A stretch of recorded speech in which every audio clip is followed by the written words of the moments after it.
Explanations and answers diminish the profundity of the experiences we have set out to explore. In truth, we do not want our questions answered. We want our experiences shared. Dr. Elizabeth Loftus, The Myth of Repressed Memory. I read that for the first time long ago, underlined it, and marked the page. At the time, I thought it was perhaps a good, concise articulation of one of the fundamental areas of difference between men and women.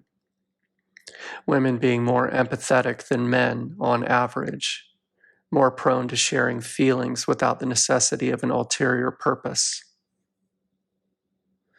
But now, re-encountering this passage in a new context, I'm realizing the underlying meaning is far more universal. It touches on, or hints at, a much greater truth to our existence, one that suggests that perhaps my attention has often not been directed quite where it should be. To focus on finding answers to questions about existence and being carries a certain presupposition that there are absolute answers that should be found.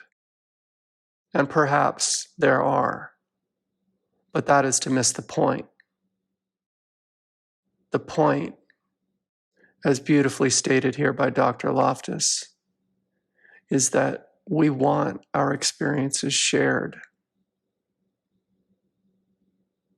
Above all else, it is the sharing of experiences that gives purpose and meaning to our lives, not the answers themselves, the sharing. At some level, some more consciously than others, we all understand this. Without others, all meaning would be lost, and life would cease to have value. The human condition is a shared experience. Consciousness, the portion of cognition packaged for exchange, is entirely a vehicle for connecting. So to be conscious is to be seeking connection. We connect by sharing our experiences. Our individual experiences do each carry value, but that value itself pales in comparison to the act of sharing. Sharing connects us to an entire web of others' shared experiences. The resulting collective consciousness is manifested via culture, the zeitgeist of any given society at any given time. And over time, much of this collective consciousness becomes so well ingrained as to be taken for granted, becoming a sort of collective unconscious, as coined by Carl Jung, tying us all together since antiquity. Both the collective conscious and collective unconscious, then, are the result of shared experiences. These shared experiences define our cultures, our ideas, our perceived rationalities, our very state of being, and therefore must also determine our path forward as we continue to evolve.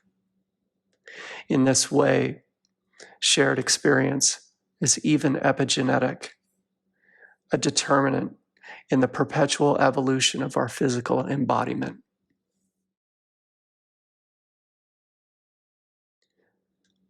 I suggest that to be embodied is to experience separation from the entirety. The physical self being a finite state of detachment. This separation we endure is so that we might come to know meaning through limitation and shared experience. but to associate your true self, your consciousness, too closely with this physical separateness we inhabit is to become metaphysically separated too, inviting the forlorn purposelessness of nihilism.